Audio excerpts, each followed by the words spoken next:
Hello and welcome. In this episode, I have a conversation with a dear friend of mine, Brandon Mason, who I met years ago. And he's one of those friends that you can sit with over tea or coffee and have a deep conversation about any topic. Brandon's gaze upon the world is adorned with wonder, curiosity, compassion, and boundless creativity. His journey is one guided by a profound interest in the diverse perspectives that define our shared human experience, driven by a deep seated desire to foster coexistence and co creation for our collective future. Since 2011, Brandon has immersed himself in the ancient arts of Bagua and Qigong, honing his skills under the esteemed lineages of the Dragon Gate Sanctuary and Bruce Francis.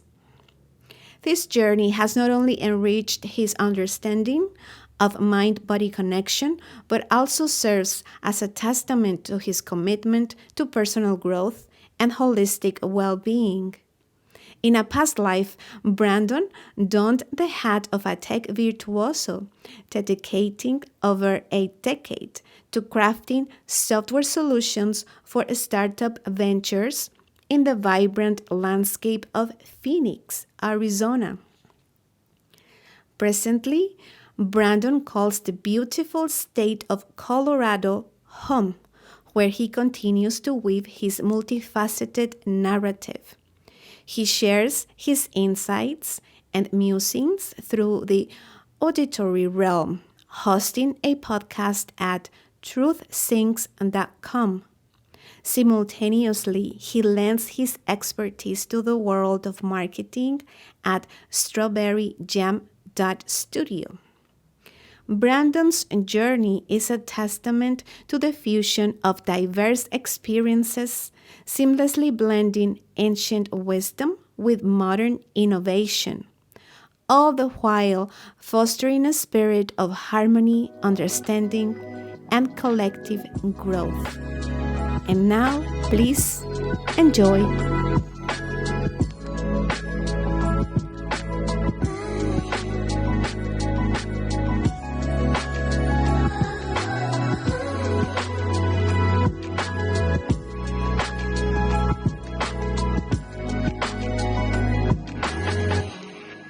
Hello, everyone listening. And thank you, Brandon, for being here on this new episode. Welcome. It's great to be here, Valkyrie. Thank you. So, Brandon, what is true love for you? Well, I'm excited. I'm excited you're doing this podcast, and that's such a juicy topic to get into. I want to start by saying, what is true love to me? Well, probably most people think of this in the romantic sense, and I think if we start to tease apart the relationship between people, on the surface level, people know that it's more than just sex. It's more than just lust. There's a sense of caring about another person, maybe as much as you care about yourself, about taking care of them, about honoring and appreciating who they are, without trying to force them to be something.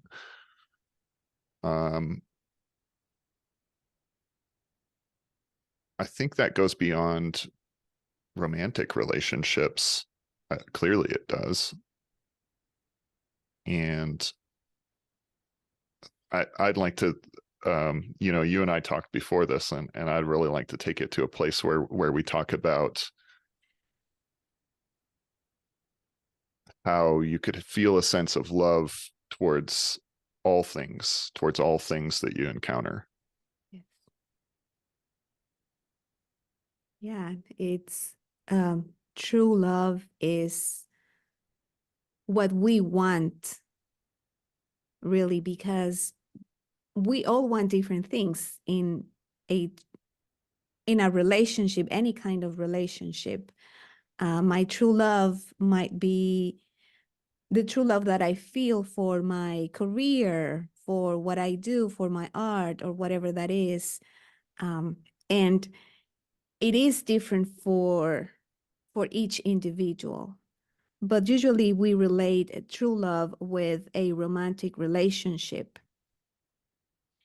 And well, can you share with us what has been your experience throughout your life, uh, experiencing true love in a romantic relationship? And Yeah. I'm asking this because what I've, in my experience, and what I think is true love in a romantic relationship doesn't have to be like forever, right? Like I've seen some people getting into a true love relationship, and unfortunately, one of them passes away, or just the relationship ends. It doesn't mean that it wasn't true love in that period that lasted, right? We Hmm. like to, this is going to sound redundant, but we do like to romanticize the idea that true love is forever until death do us apart, right? Yeah. So, Yeah. Well, I think there's two halves to it. There's on the one side, work on yourself.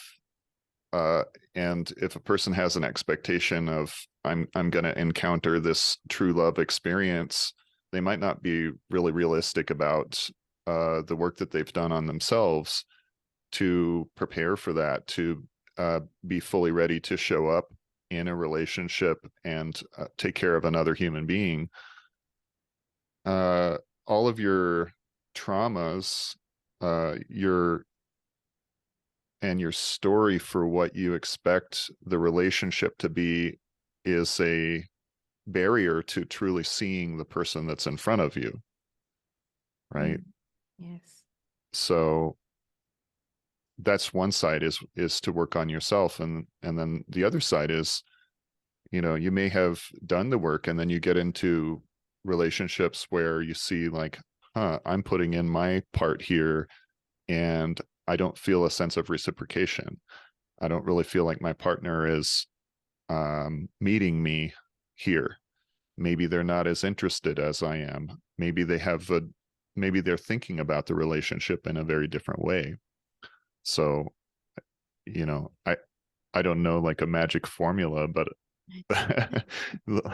I've I've seen I've seen things go sideways for a number of different reasons, and you know every situation's unique.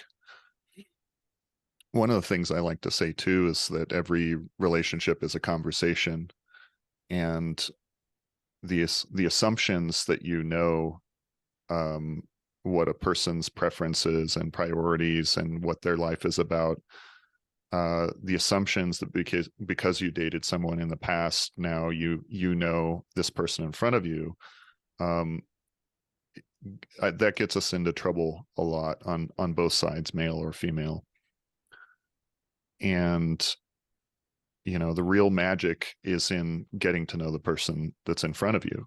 That's the excitement and the uh, curiosity and the intimacy of love. But it's also where the greatest potential for connection and for long-term success Mhm. comes from listening and responding to what's happening in the moment. Right. Constant and honest communication is one of the keys. So then we are talking about loving ourselves first, and by going inwards and finding really what we want in another, I mean, what we want to find in a love relationship. The key is to know what we want, to know our truth first, and like literally loving ourselves, right? finding our own balance so that way we can, I don't know if you believe in like the word attraction, like, okay, if I am creating this vibration from my inside out, so that's what I'm going to attract. I'm going to attract, if I'm a balanced person, so then I will attract a balanced person. And sometimes it seems contradictory because you see so many people that are well educated, or they seem, at least on the outside, to be um, to have their how we say, their shit together, right? And Right. then they attract these partners that you just wonder, right? It's like, oh, okay, I didn't expect that, right, from this person. Or how come people get into relationships that are Mm. not in alignment with who they seem to be. Yeah, there's something I find really useful for explaining this. There's a book called Extraordinary Relationships, and I think it was written in the 80s or the 90s. It's not a new book, but of Okay. course, dynamics of human relationships haven't changed in that time. And this book is based on the Bowen family model. So it says that the relationship patterns that we're creating in our adult life go back to uh, postures, ways of relating that we learned in our original family unit. Mhm.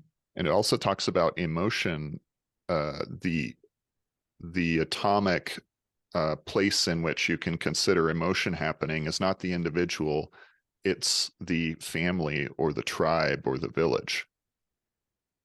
The waves of emotion are flowing through some constellation of individuals.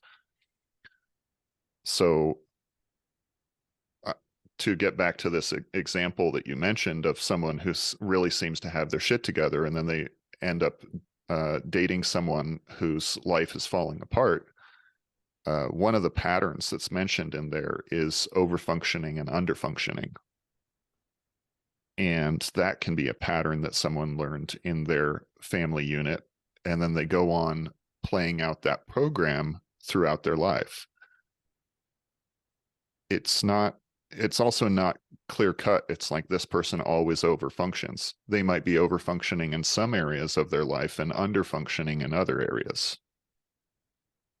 I see. Right. Yeah. Yeah. Yes. And we're a society that looks up to type A personalities and people who, if you're over functioning, you might actually get a lot of status from that. Other people look up to you, but then when you look at your own life, you may not be so happy with the results that you're getting. Right. Personal life, love life. Yeah. Yeah. Makes total sense. So in your experience, how have you, what tools have you found in your path to go inwards and work on yourself?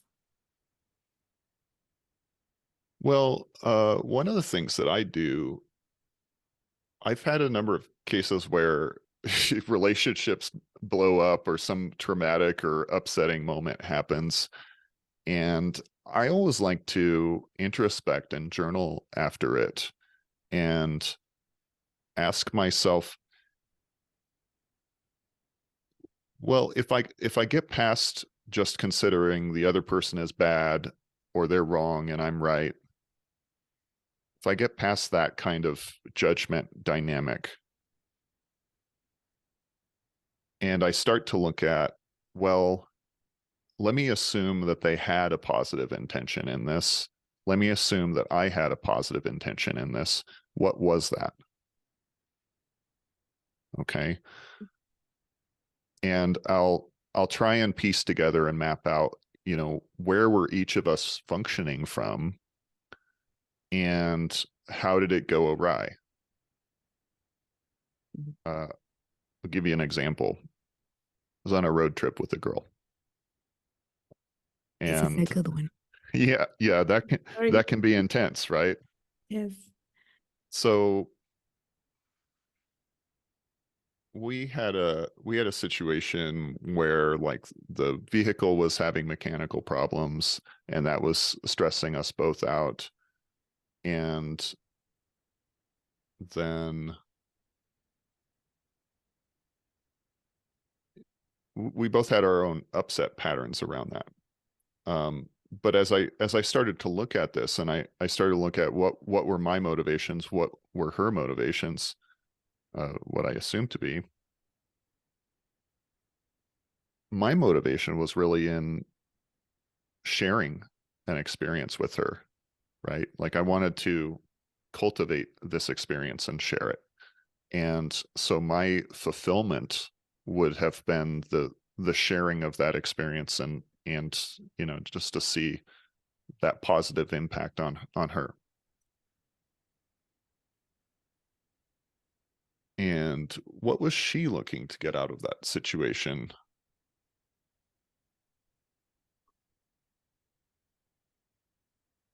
I'm blanking on it actually. I'm sorry. It's I okay. made notes about this a long time ago, and I really haven't gone back and um, visited it process Right. to like come into self-reflection. Mm-hmm. Yeah, so journaling is one of the things, and kind of considering each person's perspective from assuming positive intent and trying to understand really the motivations of each person involved. Um, I come into something that with like that with the intent not to try and judge or make the other person wrong, but to really try and understand the situation and how I could have responded better in that situation. Right. It seems to me that when we meet somebody and we're all excited, so it seems to me that we focus on the the good parts, the pretty, right? But we don't realize because we are all excited, right? We don't focus, even though some people can see the red flags, and sometimes you are blind and you don't see them. But we don't realize that once we go into a relationship, we are going to have as well the bad parts, not this so pretty. And if it depends on what we want, right? If we are really seeking for a life partner, to ask the questions again, we come back to communication, and we oftentimes we don't ask, just ask, okay, what are your priorities? Are we in the same frequency about, I don't know, purchasing a house? Where do you want to live? Okay, do you want to live the rest of your life close to your parents? And the big important life questions, let's say, we don't really ask. And like you said, what are your intentions, right? Even if it's just a road trip, okay, yeah, let's talk about it. Okay, I'm expect to have fun. I want Well, this, I want. yeah, I would say at the gateway of a relationship, am I dealing with an adult, right? Right. Uh, and okay, you, on the surface, maybe a person's functioning well in a lot of ways, but how do they look at the relationship? What shape does a relationship hold for them? A lot of times it goes back to that, like the family patterning that was learned. And if a person believes that they're a victim, or a person believes that they're the savior, or that they're the perpetrator, right? We have the trauma triangle. Mm-hmm. And a lot of times a person is actually subconsciously, they're so familiar with that role the initial cues that they detect when they see somebody in a coffee shop or whatever, it's not even conscious for them. They don't realize that this is happening, but subconsciously they're picking up on the possibility of entering into a relationship pattern that they're familiar with. Yes. And so a part of them has that story playing, and they want you to play the role in their story.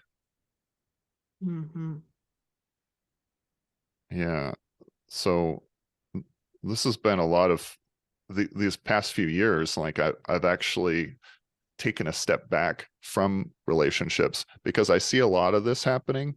And I'm not saying it's all the time, Right. but you know, personally, I've decided to focus on other things, other priorities in my life. You know, I just moved to a new location, and I'm creating a new career for myself.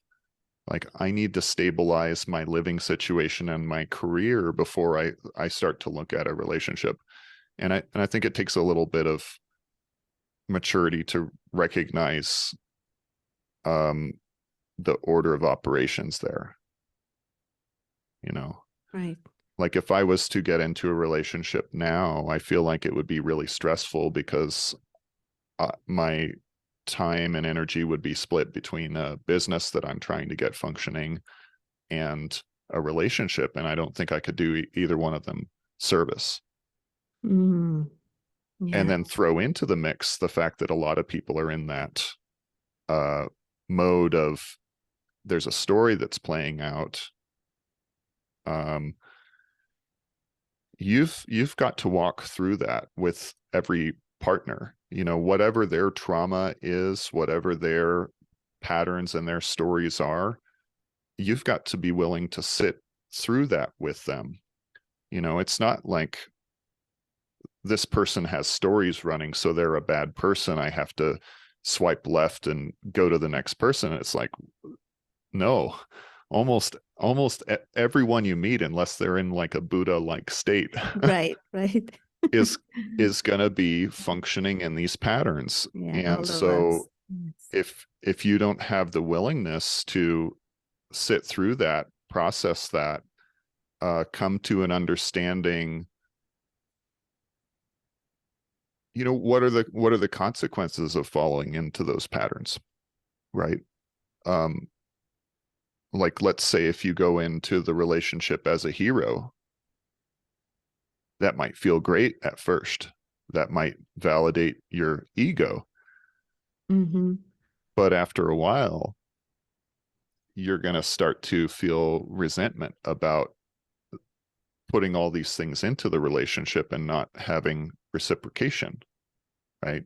Reciprocation. Yeah, you said that word. And this reminds me of the masculine and the feminine.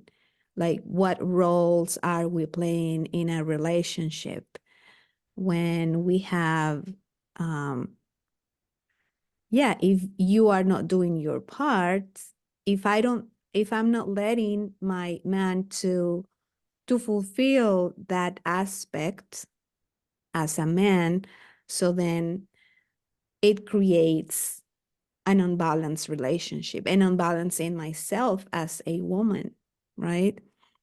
If you're not letting him fulfill what Like part of his nature. his role, like Mm. for instance, I've seen, I mean, with people that have kids, the mom is overprotective or whatever of their kids, and then if the father tries to discipline the kids, so then the mom says something and say, no, no, no, it's going to be this way. So then the kids see that, and so the man withdraws from his role of disciplining the kids, and so that's so then for me it seems like an unbalance, right? Like Yeah. the masculine and the feminine. I mean, not, I'm not saying just about kids. Well, and raising up kids. if the parents are fighting kind of a one-upmanship game, Right. if they have some resentment behind the scenes that's working its way out, and then that comes out in the relationship with the child probably doesn't understand why you're relating to them in that way. You know, maybe a boundary is being dropped and not enforced that should be, or maybe the parents are overly harsh with the child, right? Hmm. But the behavior isn't really about the child. It's about like an internal fight that's playing out between the two parents, and you know, it becomes about being right instead of doing the right thing. Hmm. Yeah.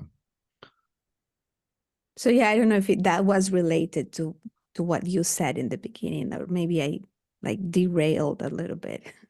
I feel like relationships are complex, and again, I feel like everyone is a unique conversation, and um you know, for myself, I really have to be willing to go into a relationship and work through the things that I know are going to show up, um or otherwise it's not the right time, it's not the right place.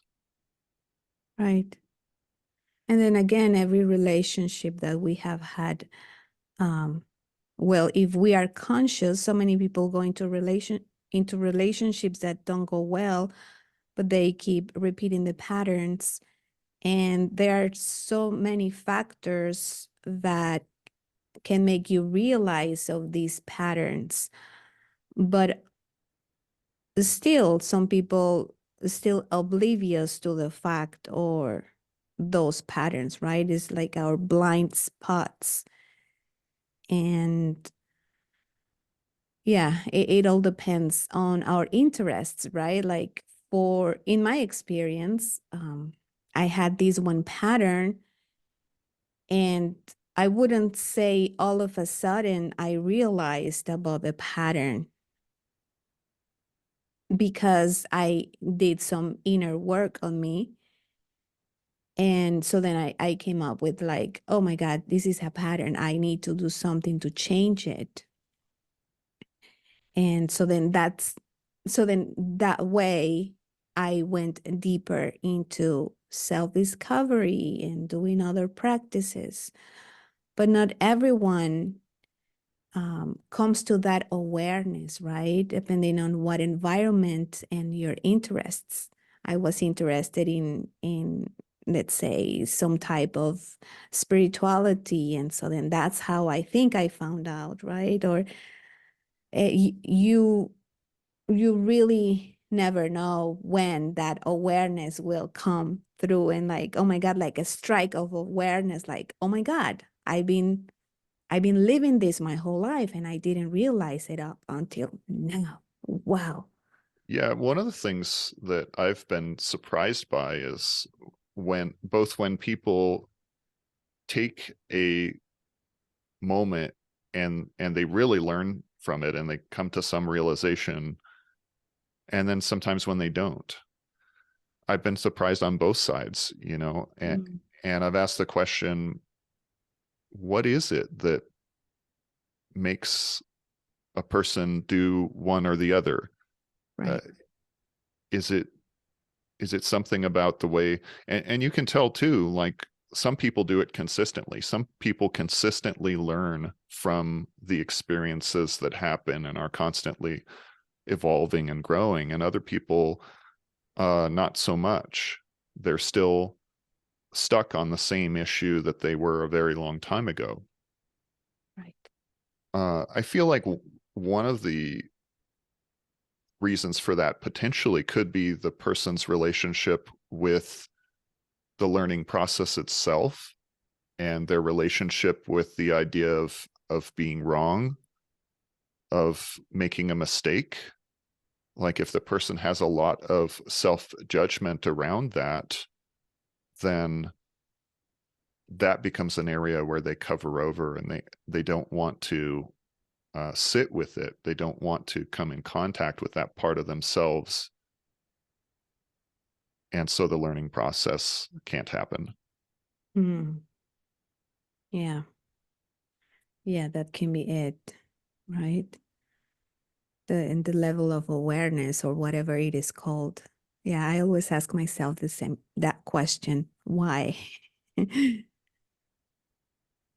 So I am very curious, Brandon, about your practice of qigong.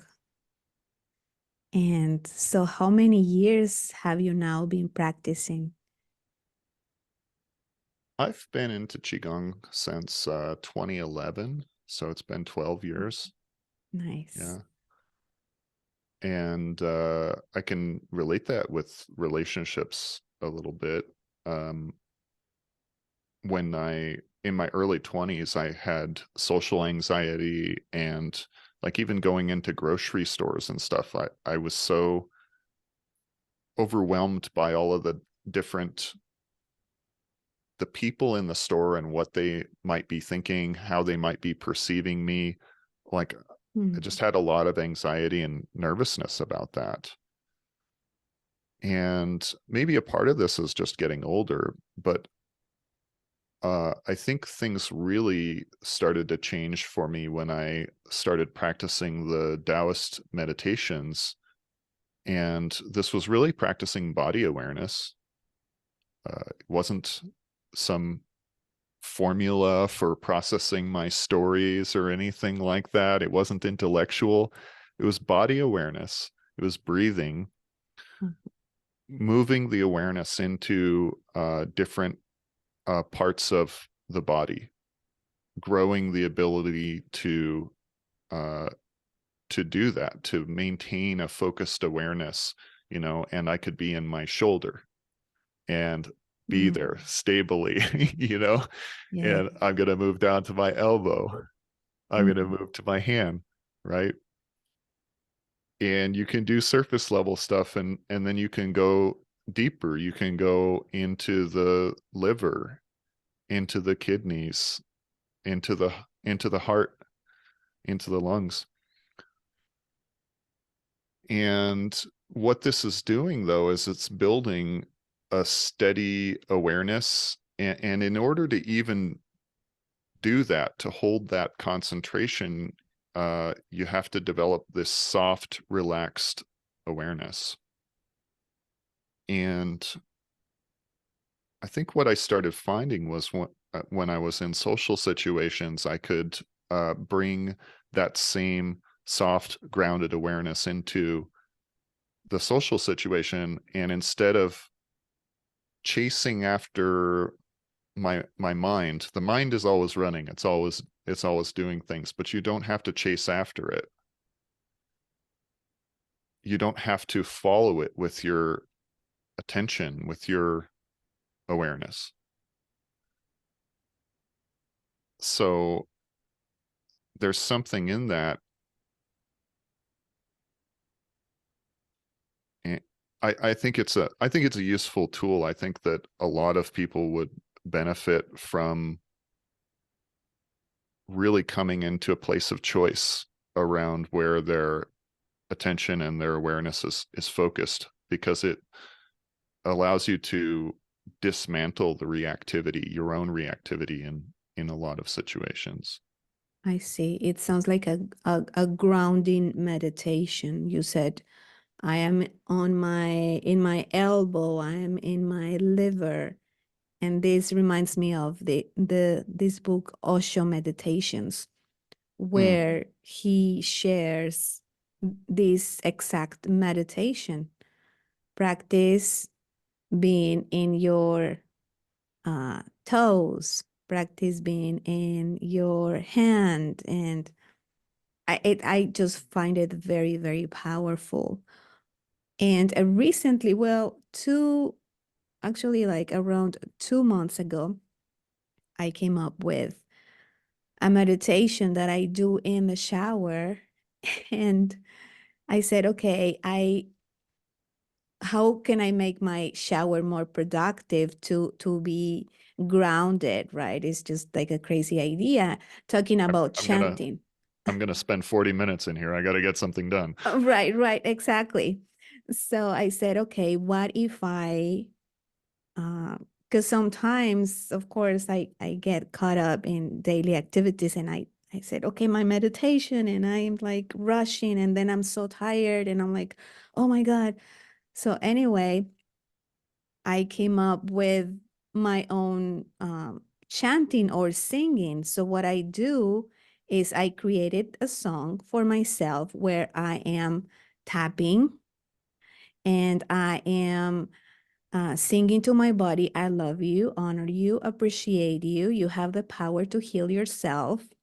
You have the power to lose 5 kilos or whatever that Ah, is. You are sexier, you are stronger.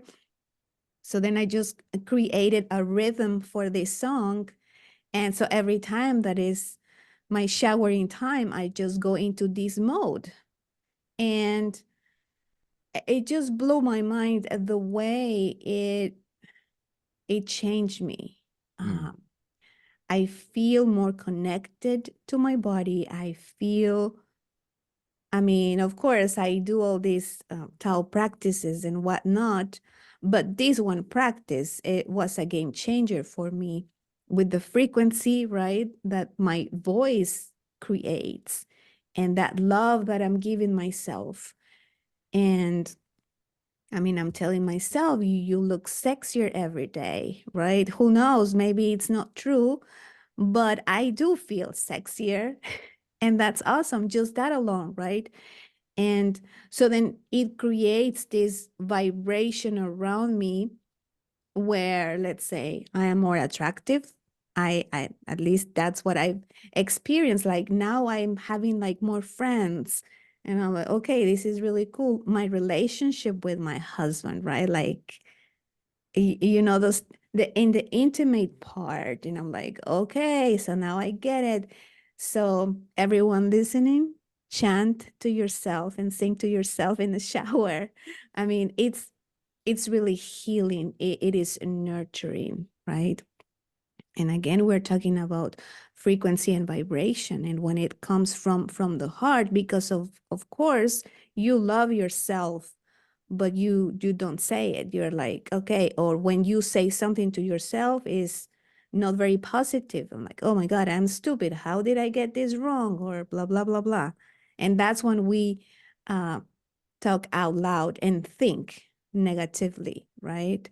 So yeah, let's talk positively to ourselves as well. So yeah, anyway, yeah, I that's all very connected. The so what I was just saying with like the body meditation and what you're talking about, your relationship to your body and even talking to it, you do have a relationship. Your consciousness has a relationship to every cell in your body, and you have a choice of whether you relate to your body in force or in love and allowance and in a conversation, right? And that's really, for me, when I started the qigong journey, the biggest aha moment at the beginning was realizing that I had been relating to my body through force, and that I could begin a conversation with my body, and I could begin actually being more sensitive, being more aware to what was happening in my body, and forming a partnership with it. So, and you could look at really the romantic relationship, the relationship to your body. These are all different arenas for learning something, for learning how do I relate to everything, right. everything that I encounter. There's Yeah. some common lessons here, right? Like if I'm holding something in judgment, or even if I'm jealous of something. Um, this is one of the things that I did a deep dive on, and this resulted from, you know, a relationship moment that I journaled about and extracted. Have you ever thought about, you know, what it means to be jealous and what it means to be in judgment? Mhm. Being in judgment of something is to say that's wrong and I am not that. Mhm. It's to reject it, but it's saying I am not that. And to be jealous of something is to say I am not that, but I wish I were. Hmm. But both statements have inside of them I am not that. I am not. Right. Yeah. And so inside you've just caused a split inside of your own being, inside of your own consciousness. The truth is, whatever that quality is that you're either jealous of or you're in judgment of, whatever that quality is within you too. And that part of yourself that embodies that quality has heard your statement, I am not that. Yes. And you've caused an internal split in yourself. So this is where it weaves together in meditation, right? And in spiritual development, because the relationships that you're developing in your life and why they succeed or fail, there's also an aspect of self in that. You know, when you're judging or jealous of something on the outside, there's something on the inside that's also there. That same dynamic has been created inside of you. Right. Yeah. So this is why, you know, from the spiritual traditions, they basically say work on yourself, work on the inner schisms. Or another way of looking at it is like everything that you encounter in your life, if it brings up some emotion, some charge, that's something that can be looked at, and you can look at where you're holding it apart from you, where you're rejecting it, or you're jealous, you're wishing you could be that. Mhm. And you can go through a process of coming back into love and union. And you can do that through affirmations uh like you were doing, right? Like you're relating to your body, you're saying, I love you. I know that you're becoming more beautiful, that you are beautiful, right? Yes. Yeah.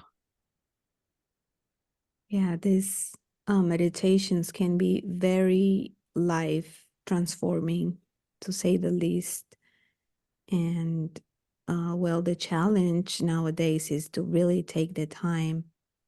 And so many people with the excuse, we have the excuse of, oh, it's I don't have enough time. And I mean, I can only imagine for people that have children, right? They have a whole family to take care of, and it's hard for them to find even 5 minutes of alone time.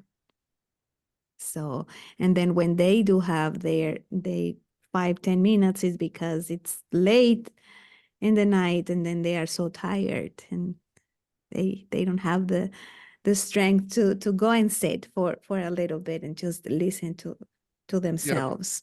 but that's where it becomes really useful to consider that every moment could be a meditation, that you don't have to go sit in a particular posture, that if you just have the presence of awareness in that moment to watch your thoughts, watch your emotions, watch what's playing out, and to notice what's the dynamics, what's the posturing I'm creating here.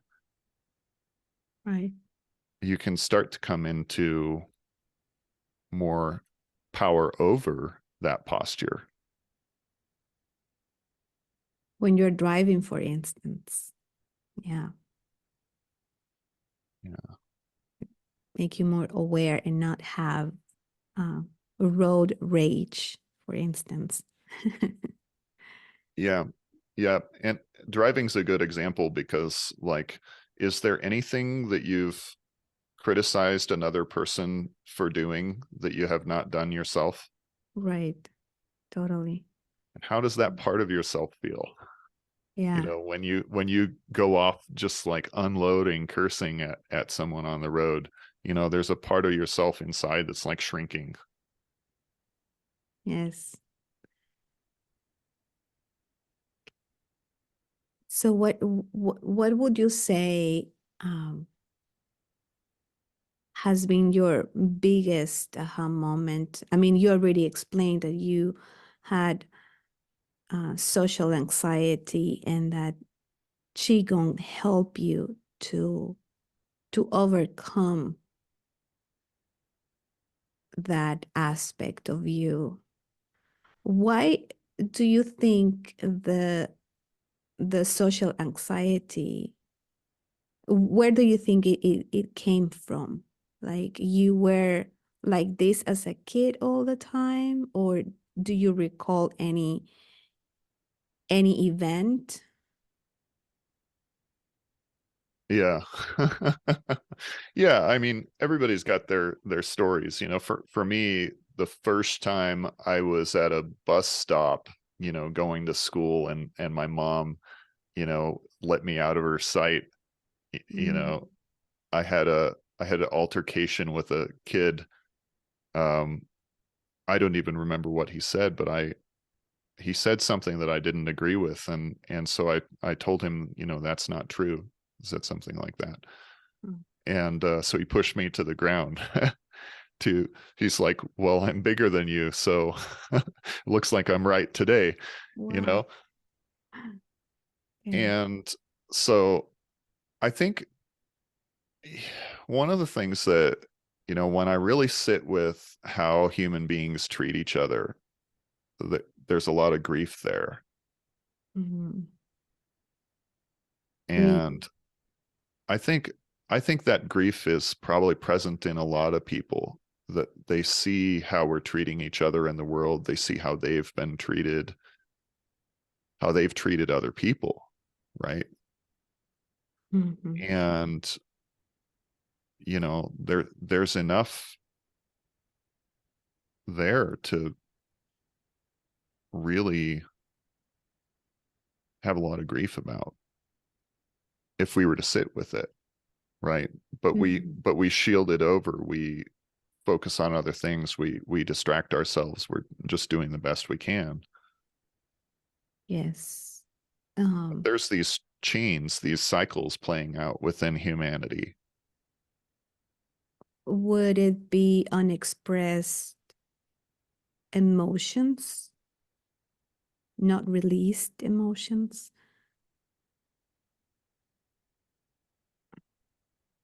I suppose people have all kinds of reasons for, you know, acting out. I think ultimately people are acting out because they're afraid.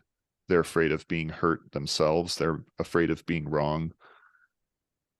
You know, that kid that pushed me at a bus stop when I was like 6 or whatever. Mhm. Who knows what his story was? Right.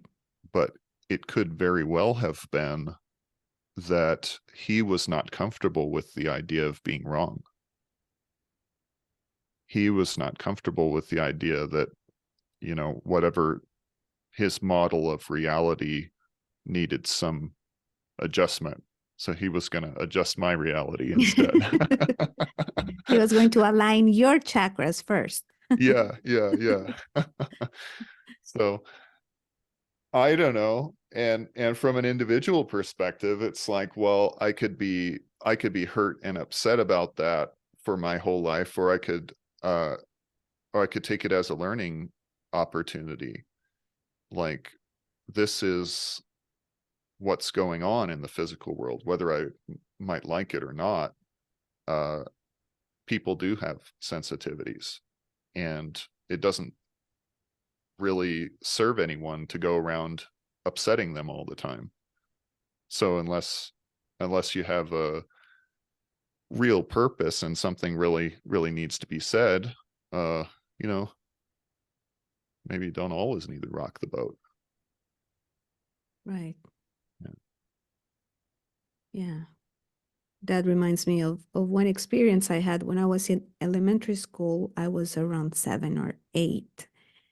And I had a similar experience to yours, but this one girl would always come and stand in front of me in every um, lunchtime recess, and she would like insult me. And I mean, without me doing anything to her, I mean, I didn't even talk to her. Like, I don't know, like I was just oblivious of the reason why she would want to punch me in the face every day. And I remember just staring at her, just waiting for the punch. And I said, if she hits me first, so then I go. If she doesn't, so then I just remained like this, still. Like I was just waiting. So guess what? She never dared to punch me in the face. And I recall having this awareness of thinking something is wrong with her. Something is wrong in her family environment. And Mhm. that's what I thought. I mean, of course, I mean, I was just a little kid, but yeah, I had this awareness, which I feel very uh, grateful to have thought that way, because otherwise probably I would have punched her first, right? Or I don't know. I mean, it was not my thing to be, a fighting kid, but yeah, Yeah, so you meet people throughout your life and you never know what's going on under the surface with them.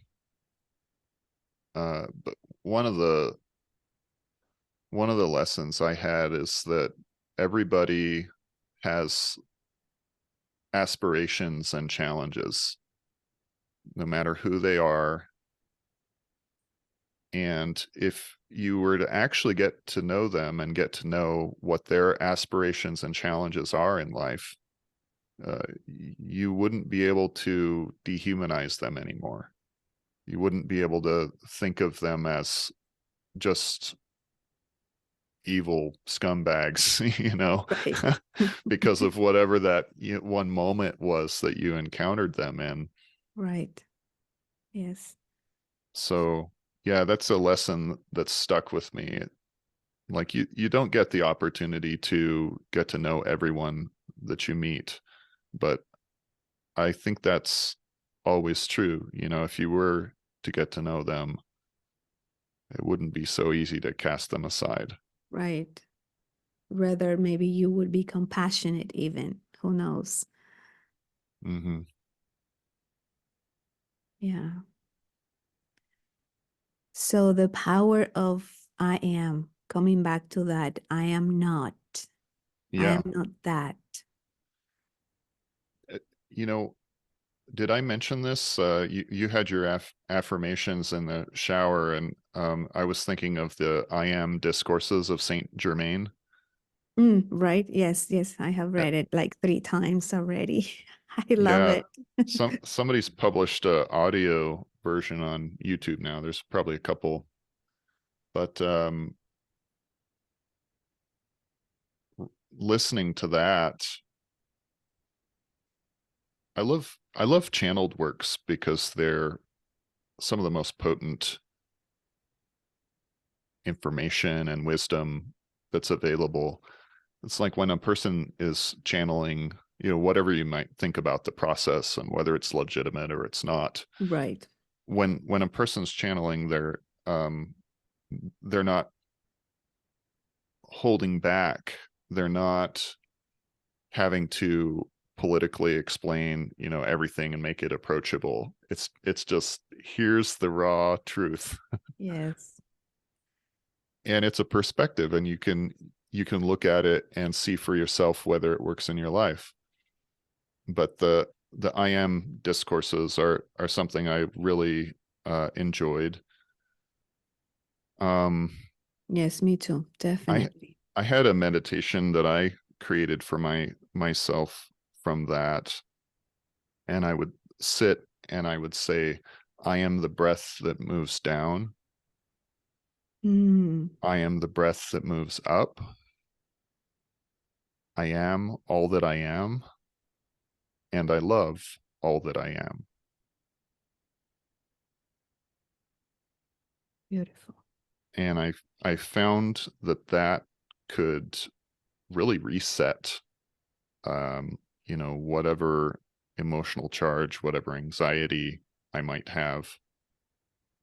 As I'm breathing in and I'm saying I am the breath that moves down, I'm releasing all of the tensions in my body downward into the earth. And as I say I am the breath that moves up, I'm releasing all of my tensions up into the sky.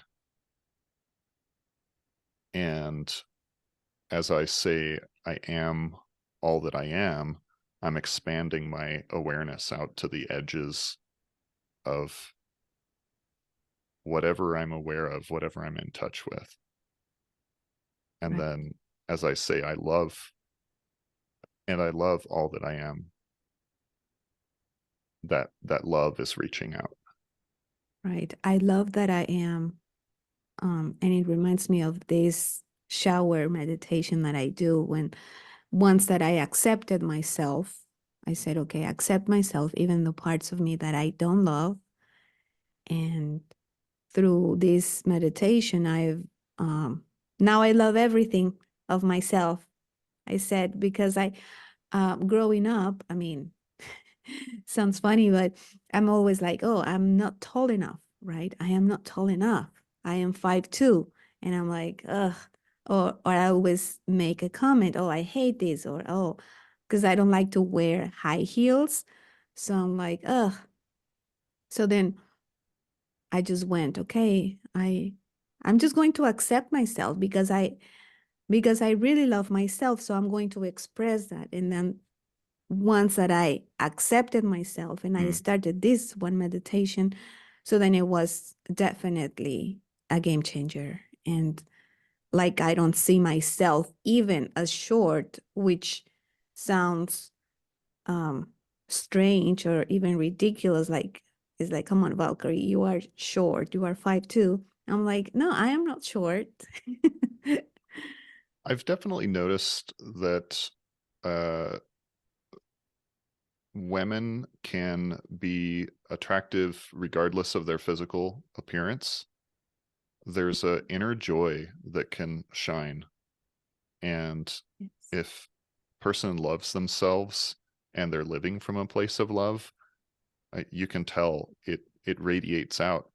And people naturally want to be around a person like that. Yeah, so I think that's absolutely um, stellar advice for women. Uh, you may not be in complete control of your physical appearance, but this is one thing that you can do that will absolutely create a magnetic force around Definitely. you. Live Yes. your life from a place of love, Yeah, totally. starting with yourself, starting with loving all that you are. Right.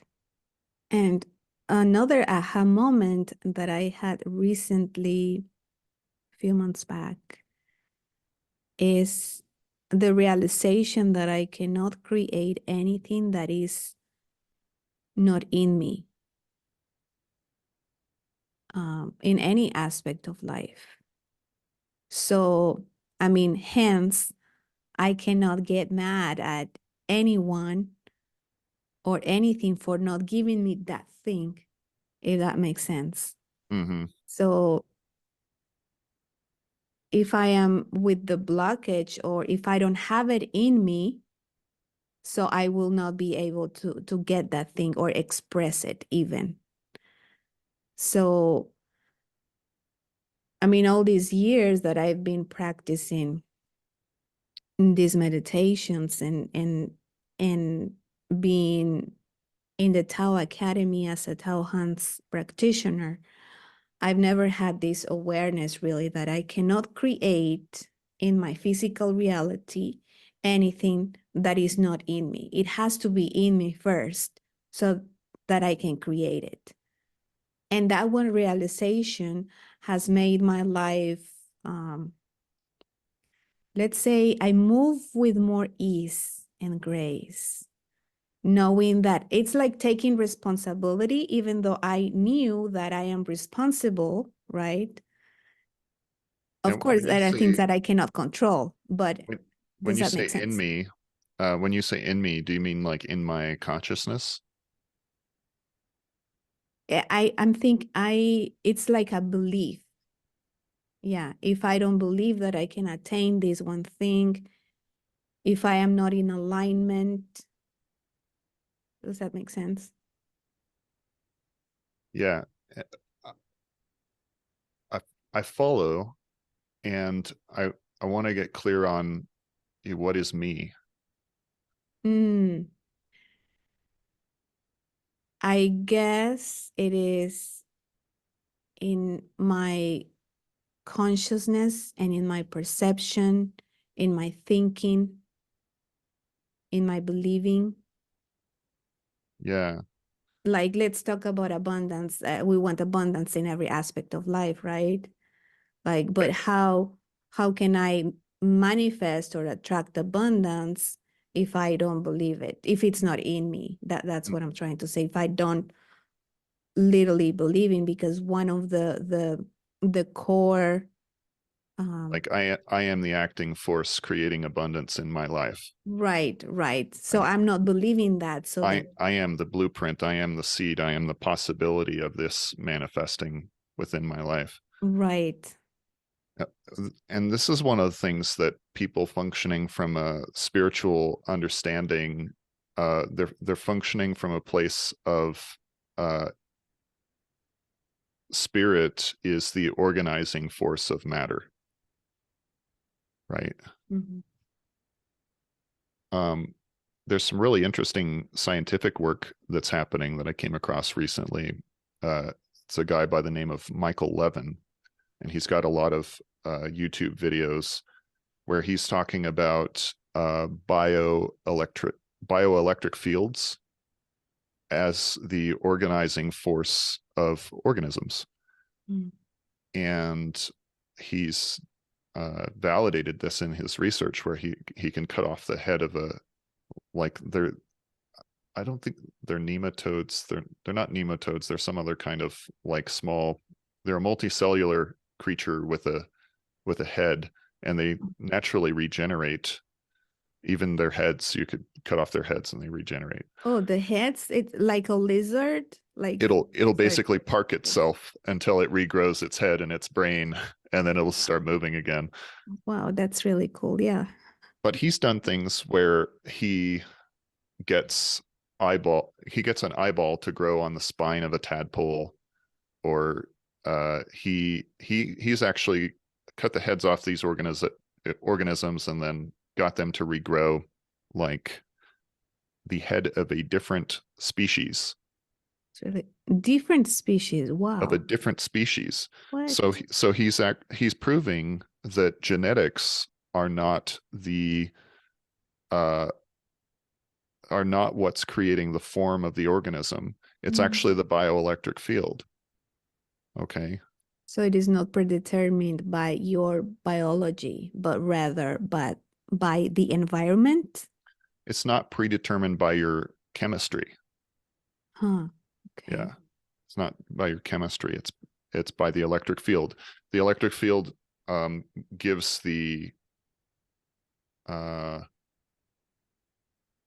it's the field around which the cells orient, and it's what brings them into alignment and aligns them with specific purposes.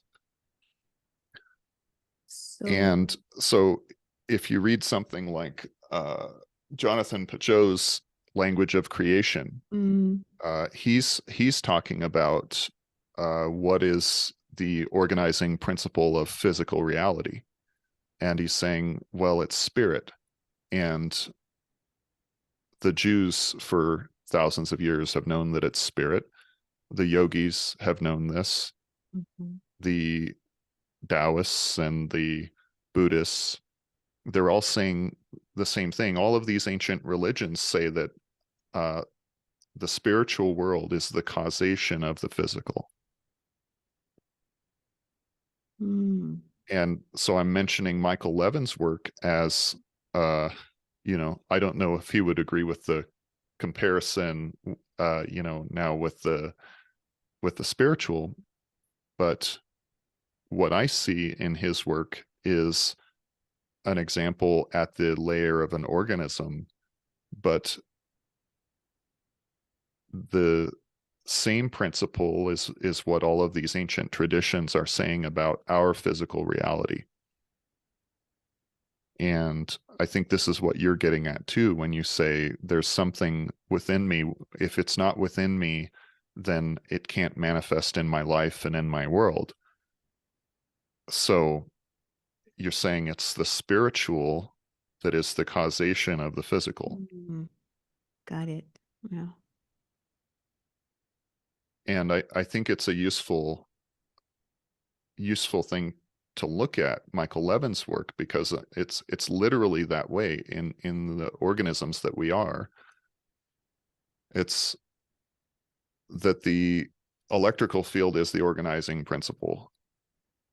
Uh, and if you take that a step further, you could ask, like, well, maybe I've been operating under the theory that the world doesn't work that way. But then when you have evidence in front of you that living organisms actually work that way, well, why would things at other layers of scale be different? Right. What if it is that some sort of energetic causation layers are what's organizing everything around us? That the matter has the capacity to be organized and to be assembled into things, but it's the energetic fields that Mm-hmm. make it into particular forms. Right. Yeah, that makes sense. So then, does he say anything about clearing the energetic field? Um, and some of the practices that I do, all of them are based on um, the premise of the soul is the boss. If you clear the negative information, that's what the soul is the carrier of information, let's say, throughout your life or even past lifetimes, for anyone believing in past lifetimes. And there are practices to clear that blockage or negative information at the soul level or energetic level. Does he say anything about that? So that you can, Levin specifically?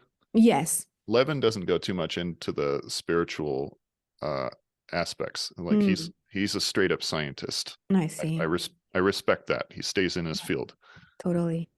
So what What is he it? does talk about is cancer, and he has shown that cancer is a depolarization of the body's electrical field.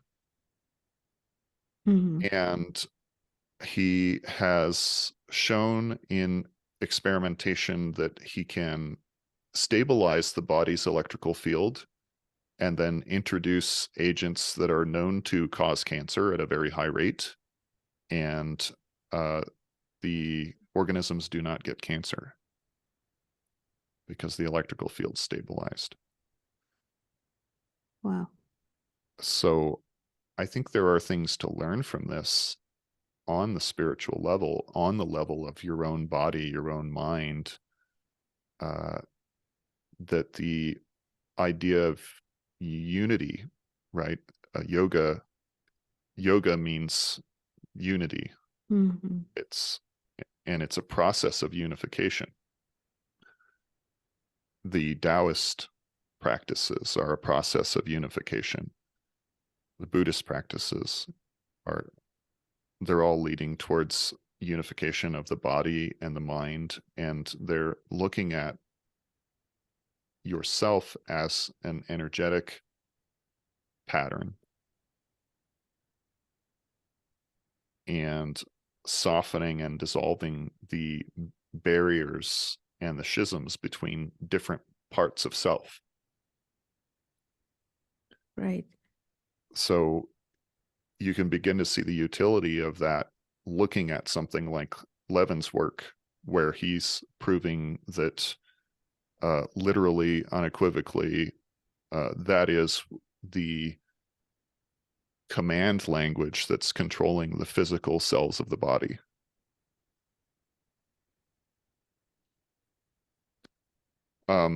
Is that the same? Is what we think of as spiritual energy and consciousness, is it the same as the bioelectric field of the body? Probably not. Is there a relationship between them? I would say almost certainly yes. Mm-hmm. Yeah.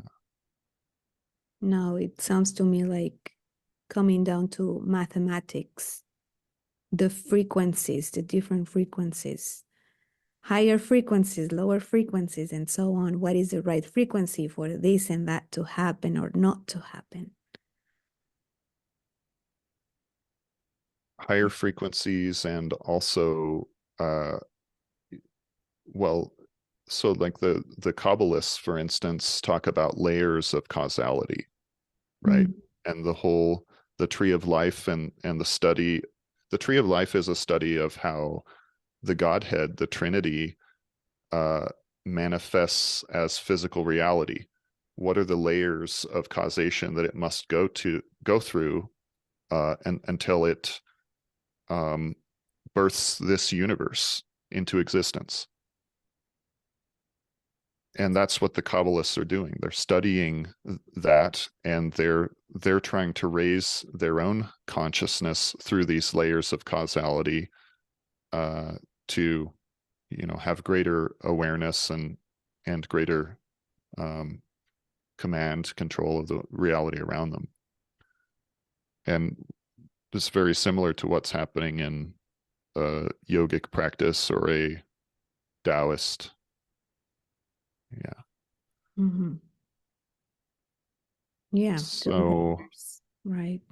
So from that perspective, those higher causal layers may not be what we think of as electromagnetics, but are there other more subtle energetic layers that are actually the causation or movers of the electromagnetic spectrum? I think so. I don't have any proof, I don't have any evidence for that, but I would say that, that's been the understanding for thousands of years of human history, and it's actually a very short window right now that where we have believed otherwise. Right. So all this is just very profound. And it seems that we will never have a clear answer. It may be that we are not meant to know the answer, right? Which just keep us on playing this game in, this human life here on Mother Earth. Do you believe in, I mean, given what you have studied, that you have practiced, Do you believe in destiny? It sounds to me like predetermined. Or do you believe in um, that you can create your own reality, or is a combination? I would say I don't know anything about destiny or the lack of destiny. Or free Um, will? Do you believe in free will? it's not something that I have direct awareness of. Mhm. I will say that the sense of a higher self, uh, whether that's God, whether that's the all, whatever name you want to put to that, but that we have our consciousness has a individuality, but we also have a connection to the all. There's a doorway inside of us that, when you look through that doorway, when you look out at everything else that you see in the world, you see a reflection of yourself coming back to you. And that's the all. Mm. And I would say that the more I'm in communion and connection with that, there's a greater sense of peace and surrender, and a lot of the stress of the ego comes from the ego thinking that it's responsible for solving all of the problems in this lifetime and responsible for, the moment of your death and the length of your life. And so I think there's real um real power and real sense of peace in that, coming into trust of the all, coming into personal connection with it, and trust of it. Trust. Hmm. Yeah. And knowing it as self, right? Expanding the concept of self beyond your physical body and mind and emotions, coming into a place where you can you can start to look at other people and other and animals and what's going on the planet around you as aspects of self, and actually come into a level of self-love. I recognize myself, and intrinsically within that, I love and want to benefit these different aspects of self. Yes.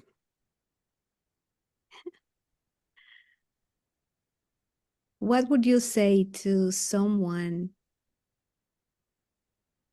that is just beginning to dive into the spiritual journey?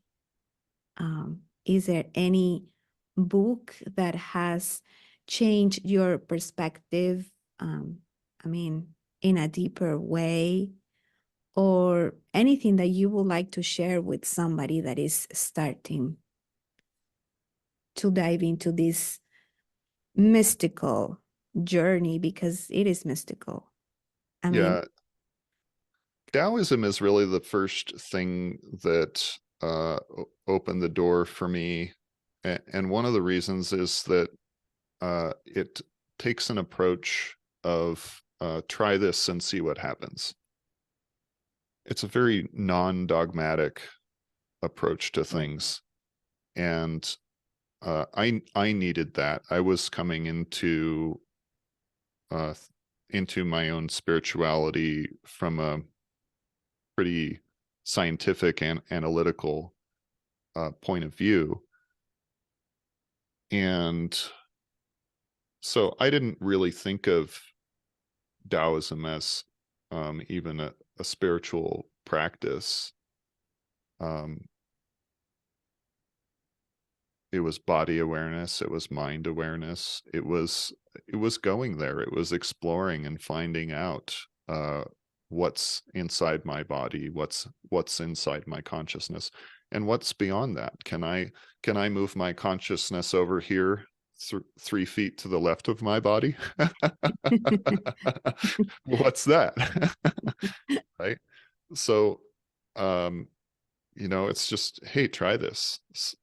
See what happens, see what you feel, and don't make something up. Don't imagine or visualize something. Um, Actually get in touch with your own sensation of reality. And so that's one of the core things I would say is that uh, I think there's an objective reality.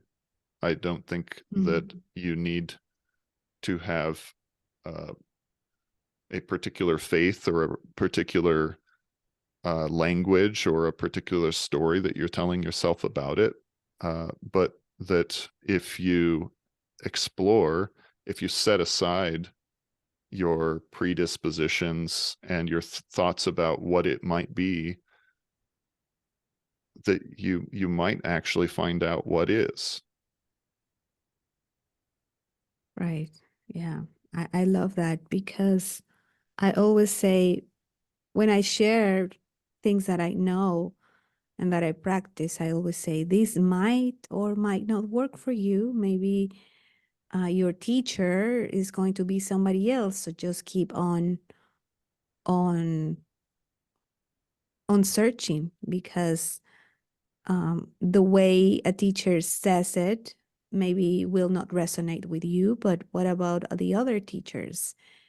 And but it is very interesting once that you start diving deep into your inner self and just really the willingness to improve your life, because that's what you go in to improve every aspect of your life.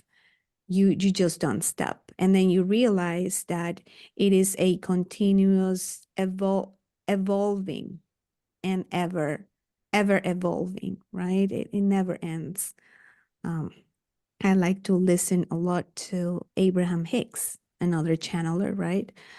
And says you will never get it done, so just accept that you will never get it done and just basically chill, right? Like do what you can, but what you can do at the physical level is minuscule to what your inner self uh, can do, can create for you. That's what Abraham says, right?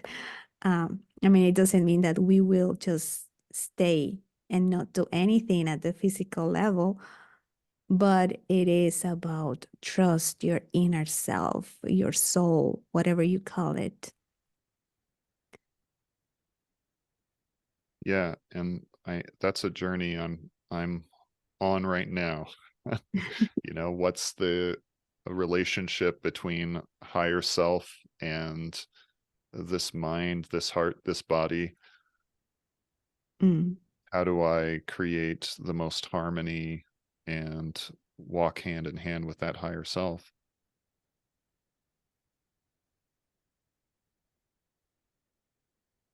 If I could connect this back to, true love and the question that we started with,